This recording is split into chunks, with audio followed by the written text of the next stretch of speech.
Joining me is former Hereford United defender Keith Hicks. Keith, how does it feel to be back? Yeah, it's really good to be back. I haven't been down here for a long time, and I should have come back obviously a few more times, but I haven't. So today's the first time I've been down proper to watch a match for about 20 odd years. It's on YouTube, the footage of the Arsenal game. Can you describe what it was like playing in front of nearly 16,000 people here in 1985? Yeah, fantastic performance by the lads, but I think we are really disappointed that we didn't actually win the game.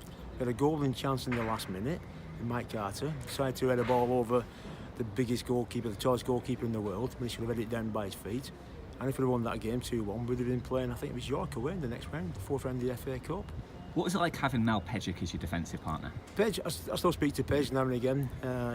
His wife's very friendly with my wife, and I think we just came together by accident. I think we'd had a few injuries, and Pej was a left back when he first came here. He'd had a lot of injuries.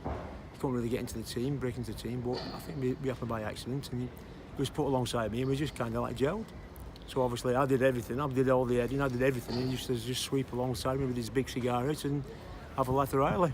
You've been watching a lot of Hereford FC away games because of your northern base, and Hereford obviously being in National League North. Can you describe like Hereford FC, how they're playing? Any players that have caught your eye this season? They've got the young lad in midfield, Tom. I've been to 7 games. I think we've thrown away at least 7 points by not having a goal scorer in the team.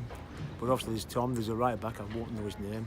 The 2 centre halves are good centre halves, complement each other really well. But there's 7 games, I think we've only won 2 away from home. And I'm just thinking that with a bit more clinical stuff around the box, we've definitely thrown away 7 points.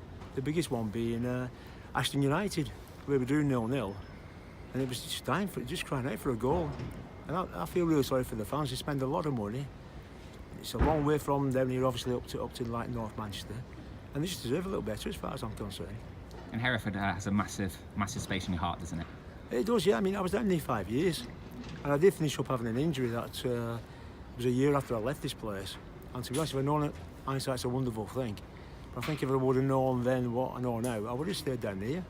But back in the time, there wasn't many clubs, local clubs. Where I live up in Oldham, you've got Oldham, Rochdale, Bolton, Bury, Blackburn. You've got a load of awesome clubs, but in this place, your nearest club is probably Wrexham, Newport. It's just a long way to go. So, yeah, we went up north, and it's just nice coming back down now and again.